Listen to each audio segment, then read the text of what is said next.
Hi friends, ఇదైతే మనకి Bharat dynamics limited అనమాట. బీడీఎల్ హైదరాబాద్కి సంబంధించినటువంటి లేటెస్ట్ నోటిఫికేషన్ ఏదైతే ఉందో మనకి 147 డిప్లొమా అండ్ గ్రాడ్యుయేట్ అప్రెంటిస్కి సంబంధించినటువంటి అప్లికేషన్ ఆన్లైన్ ప్రాసెస్ వీడియో అనమాట. ఫ్రెండ్స్, మీరు చూసుకున్నట్టయితే దాదాపుగా 147 వేకెన్సీస్ అయితే ఉన్నాయి. వాటిలో ఏంటంటే బీఈ బీటెక్ చేసిన వాళ్ళ కోసం అయితే ఒక 122 వేకెన్సీస్ అయితే ఉన్నాయి. అలాగే డిప్లొమా హోల్డర్స్కి అయితే 25 అయితే ఉన్నాయి అనమాట. అదే బీఈ బీటెక్ చేసిన డిగ్రీ హోల్డర్స్కి సంబంధించి అయితే మనకి నెలకి ఒక 12,300 రూపీస్ అయితే స్టైఫండ్ రూపంలో ఇవ్వడం జరుగుతుంది, ఒక 1 ఇయర్ పాటు అనమాట. అలాగే చూసుకుంటే డిప్లొమా హోల్డర్స్కి సంబంధించి మనకి 10,900 రూపీస్ అయితే పర్ మంత్ మీకు స్టైఫండ్ రూపంలో ఇవ్వడం జరుగుతుంది అనమాట. ఫ్రెండ్స్, ఇవి అయితే జాబ్స్ కాదనమాట, ఓన్లీ ట్రైనింగ్.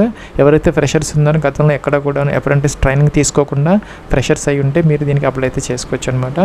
ప్లస్ మీకు ట్రైనింగ్ వచ్చేసరికి హైదరాబాద్ బీడీఎల్ హైదరాబాద్ కంచన్బాగ్లో అయితే మీకు ఇవ్వడం జరుగుతుంది అనమాట సంవత్సరం పాటు. మీరు చూసుకున్నట్టయితే సివిల్ ఇంజనీరింగ్లో వేకెన్సీస్ ఉన్నాయి, అలాగే ఎలక్ట్రికల్ అండ్ ఎలక్ట్రానిక్స్ ఇంజనీరింగ్, అలాగే ఎలక్ట్రానిక్స్ అండ్ కమ్యూనికేషన్ ఇంజనీరింగ్, అలాగే మెకానికల్, అలాగే కంప్యూటర్ సైన్స్ అండ్ ఐటీ, అలాగే డీసీసీ అంటే diploma in computers and commercial practices, దాంట్లో కూడా డిప్లొమా హోల్డర్స్ కోసం 2 వేకెన్సీస్ అయితే ఉన్నాయన్నమాట. ఫ్రెండ్స్, ఇక్కడ చూసుకుంటే కనుక మనకి బీఈ బీటెక్ లేదంటే డిప్లొమా హోల్డర్స్ ఎవరైతే ఉన్నారో వీళ్ళందరూ కూడా 2022 ఆన్వర్డ్స్ అంటే ఆ తర్వాత పాస్వర్డ్స్ అందరూ కూడాను, అండ్ ఆన్వర్డ్స్ అంటే 2022 కూడాను ఎలిజిబుల్ అనమాట. 2022 అలాగే 23, 24, 25, 20 ఈ ఇయర్స్లో ఎవరైతే పాస్వర్డ్స్ ఉన్నారో వాళ్ళందరూ ఎలిజిబుల్ అయితే అవుతారనమాట. 2021 పాస్వర్డ్స్ మాత్రం దీనికి ఎలిజిబుల్ కాదు. మీ యొక్క సర్టిఫికేట్స్ మెమోస్లో కనుక 2022 కనుక ఉంటే డేట్ మీరు దీనికి ఎలిజిబుల్ అయితే అవుతారనమాట. మీరైతే గతంలో ఎక్కడ కూడాను ఈ యొక్క అప్రెంటిస్ ట్రైనింగ్ తీసుకోకుండా ఫ్రెషర్స్ అయితే అయ్యి ఉండాలి.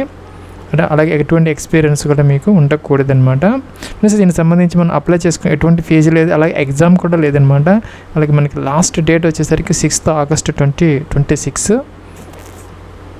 ప్లస్ ఇది ఒక చిన్న మన అడ్వర్టైజ్మెంట్ మాత్రం వచ్చి ఎటువంటి డీటెయిల్స్ ఏం లేవన్నమాట.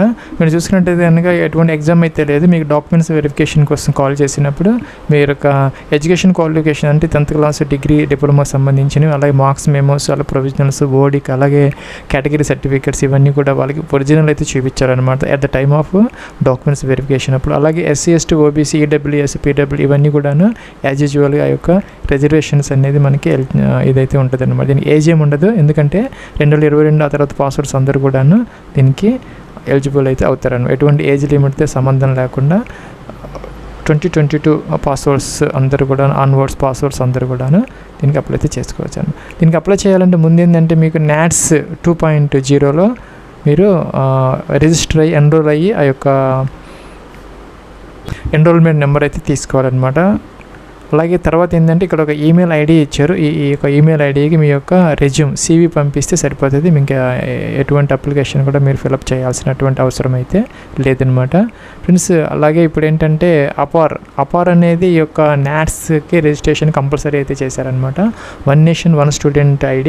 మీరు అపార్ దీంట్లోకి వచ్చేస్తే apar.education.gov.in వచ్చేసి మీకు ఒక అంటే డిజిలాకర్ అడుగుతుంది అనమాట. డిజిలాకర్లోకి లాగిన్ అయిపోయి మీకు కన్సెంట్ ఇచ్చేస్తే మీకు ఆధార్ కార్డ్ నెంబర్ అవి ఇచ్చేసేసి మీకు ఒక 12 డిజిట్ అపార్ ID అనేది మీకు జనరేట్ అయితే అవుతుంది. అది పెట్టుకొని మీరు ఏం చేయాలంటే ఒక NATS 2.0లో మీరు ఆ యొక్క ఎన్రోల్మెంట్ అయితే చేసుకోవాలి, స్టూడెంట్ రిజిస్ట్రేషన్ అయితే చేసుకోవాలి. గతంలో కనుక మీ అకౌంట్ ఉంటే ఓకే, మీరు అపార్ కనుక ఒకసారి దానికి కన్సెంట్ ఇచ్చేసి సరిపోతుంది. లేదంటే ఫ్రెష్గా మీరు చేసుకోవాలి అనుకుంటే ఇక్కడ మనకి NATS.education.gov.inలోకి వచ్చేసి మనకి రెగ్యులర్ స్టూడెంట్ తీసుకోవాలి, స్టూడెంట్ రిజిస్ట్రేషన్ అని ఉంటుంది.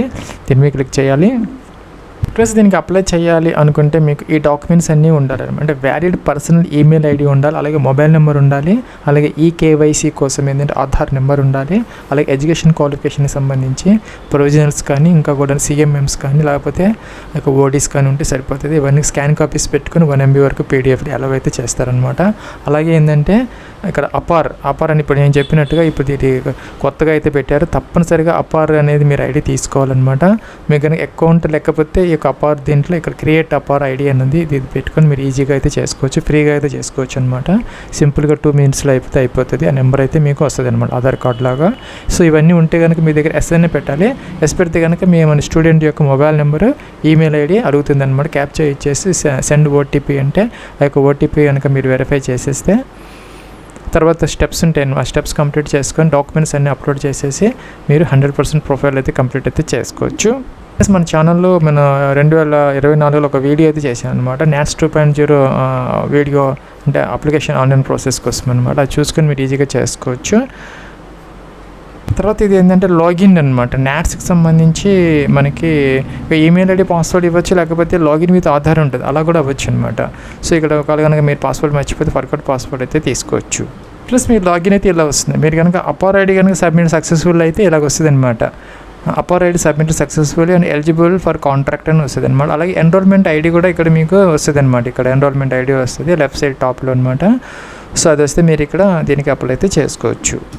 ఓకే, నెక్స్ట్ స్టెప్ ఏంటంటే ఇక్కడ ఒక ఈమెయిల్ ఐడి ఇచ్చారు, hrkbuapp@bdlindia.in అనమాట. ఈ యొక్క ఈమెయిల్ ఐడికి ఆ యొక్క ఎన్రోల్మెంట్ ఐడి వచ్చిన తర్వాత దానిని మీరు ఈ యొక్క రెజ్యూమ్ సివిలో పెట్టేసి అది కూడా ఎన్రోల్మెంట్ ఐడి అని చెప్పేసి, అలాగే మీరు ఆ యొక్క మెయిల్ పంపిస్తున్నప్పుడు మెయిల్ సబ్జెక్ట్లో కూడాను మీ యొక్క application for the post of apprentice in BDL అని చెప్పేసి NATS ఎన్రోల్మెంట్ ఐడి అని చెప్పేసి ఆ నెంబర్ కూడా మెన్షన్ చేస్తే ఈజీగా అయితే ఉంటుంది. అలాగే ఆ యొక్క రెజ్యూమ్ సివిలో కూడా ఆ యొక్క ఎన్రోల్మెంట్ ఐడి అనేది పెడితే మీరు వీళ్ళకి ఈజీగా అయితే ఉంటుంది అనమాట. ఈ యొక్క ఈమెయిల్ ఐడికి 6th August 2026 లోపు ఒక ఈమెయిల్ పంపించేస్తే ఆ యొక్క రెజ్యూమ్ అనేది సరిపోతుంది అనమాట. ఎటువంటి ఫీజు కానీ ఎగ్జామ్ కానీ ఎటువంటి అప్లికేషన్ కానీ లేదనమాట. మీరు కనుక సెలెక్ట్ అయితే కనుక మీకైతే ఇన్ఫామ్ అయితే చేస్తారు. ఇక్కడ చెప్పినటువంటి డాక్యుమెంట్స్ అన్నీ తీసుకొని ఒరిజినల్ సర్టిఫికేట్స్ చూపించుకొని వాళ్ళకి డాక్యుమెంట్స్ వెరిఫికేషన్ చేసుకుంటే మీకు 1 year పాటు అయితే ట్రైనింగ్ అయితే ఇవ్వడం జరుగుతుంది.